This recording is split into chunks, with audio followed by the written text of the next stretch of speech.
আমাদের দেশে একটা কথা প্রচলিত আছে, ওলামা হযরতের কাছে দোয়ার জন্য যাই। ওলামা হযরতদের কাছে দোয়ার জন্য যাইতে আপনারা কি বলছে? কোথায় পাইছেন নির্দেশ? কোরআন হাদিসে কোথাও বলা নাই আলেমদের কাছে দোয়ার জন্য যান। দোয়ার জন্য যাওয়ার দরকার হয় না, দোয়ার জন্য যাওয়ার দরকার হয়।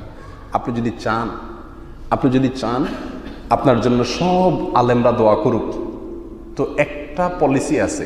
পলিসিটা হলো এই, আপনি নিজে সৎ হয়ে যান, নিজে ভালো হয়ে যান।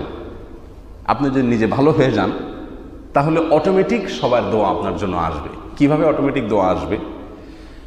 আমরা সবাই নামাজে আত্তাহিয়াতু পড়ি না? আত্তাহিয়াতুর একটা অংশ আছে, আসসালামু আলাইনা ওয়া আলা ইবাদিহিল্লাহিস সালিহিন। এর অর্থ কি? আসসালামু আলাইনা মানে আমাদের প্রতি আল্লাহ আপনি শান্তি বর্ষণ করুন, এবং ওয়া আলা ইবাদিল্লাহিস সালিহিন, এবং আল্লাহর যত ভালো বান্দা আছেন, সৎ কর্মশীল যত বান্দা আছেন, সালেহ যত বান্দা আছেন, সবার প্রতি শান্তি বর্ষিত হোক। তাহলে যত মানুষ পৃথিবীতে নামাজ পড়ছে, বাইতুল্লায়, মদিনায়, মসজিদে আকসায়, বড় ছোট মসজিদে, পৃথিবীর সকল মসজিদে, মসজিদের বাইরে, নারী পুরুষ ছোট বড়, ভালো মন্দ, আলেম জালেম, যত মানুষ নামাজ পড়ছে, সমস্ত মানুষ নামাজের মধ্যে বসে আপনার জন্য দোয়া করবে। শুধু আপনাকে কি করতে হবে? সালেহ হইতে হবে। আপনি ভালো হয়ে যান, দোয়া অটোমেটিক। দাওয়াত দিয়া, খাওয়াইয়া, হাদিয়া তোফা দিয়া, ফুসলেয়া ফাসলেয়া দোয়া নেওয়ার প্রয়োজন হবে না, দোয়া অটোমেটিক পেয়ে যাবেন। পদ্ধতি সোজা, শুধু কি করতে হবে? সালেহ হইতে হবে। এটাই তো কঠিন, নেককার হওয়াটাই তো কি। আমরা চাই আমি আমার জায়গায় স্টিল থাকবো, আমি যে অসৎ আছি আমি সেই জায়গায় দাঁড়ায় থাকবো, হুজুর দোয়া করে পার করে দেখ। ঠিক না ভাই? ঠিক। আমি আমার জায়গায় থাকবো, চুরি দাড়ি ডাকাতি, 2 নম্বরি, মিথ্যা, চগলখড়ি, গীবত, শেকায়েত, সামাজিক অশান্তি, এর পিছনে লাগা ওর পিছনে লাগা, যত রকমের বদভ্যাস আছে সব আপন জায়গাতে থাকবে। আমি শুধুমাত্র হুজুরের টাকা পয়সা দেবো, খাওয়াবে দেবো, হাদিয়া তোফা দেবো, হুজুর দোয়া করে আমার পার করে দিবে। ব্যাপারটা কি এত সহজ? আসলে একটা মুশকিল হয়েছে কি, আমাদের দেশের মতো যে সমস্ত দেশে সামনের দরজা দিয়া কিচ্ছু হয় না, সব কিছু হয় কোন দিক দিয়া? পিছনের দরজা দিয়া। এই সকল দেশের মানুষেরা মনে করে আল্লাহর কাছ থেকেও সামনের দুয়ার দিয়া মনে হয় আসবে না, এই জন্য পিছনের দুয়ার ধরে। আমল করেন জান্নাত নেন, আমল করেন আল্লাহর রহমত নেন, ভালো হয়ে যান, আল্লাহর অনুগ্রহ এমনি পেয়ে যাবেন, দোয়া এমনি চলে আসবে। এটা হলো সামনের দরজা, সদর দরজা।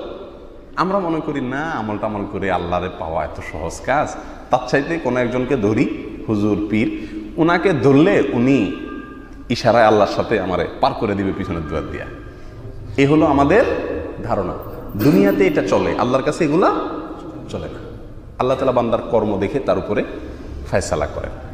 আপনি নিজে খারাপ থাকবেন, সারা দুনিয়ার সব আলেম ওলামা নিয়ে আসবেন, একেবারে বাইতুল্লাহর ইমাম সাহেব আসবে, মদিনার ইমাম সাহেব আসবে, মসজিদে আকসার ইমাম সাহেব আসবে, বাইতুল মুকাররমের ইমাম খতিব সব আসবে, সারা বাংলাদেশি ইমামরা সব আসবে, কানতে কানতে জারে জারে হয়ে যাবে, আল্লাহ হাজী সাহেবরে আপনি জান্নাত দিয়ে দেন।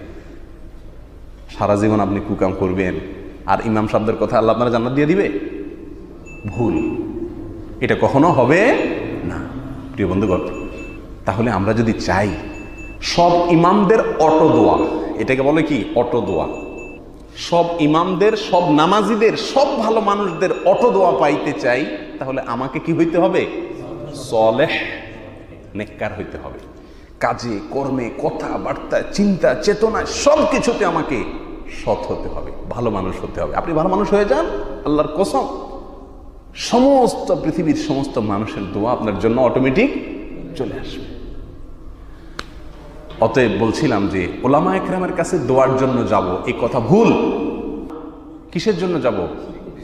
শেখার জন্য যাব। এখন মানুষ শিখতে যায় না আলেমদের কাছ থেকে, মানুষ আলেমদের কাছে কিসের জন্য যায়? হুজুর দোয়া করেন।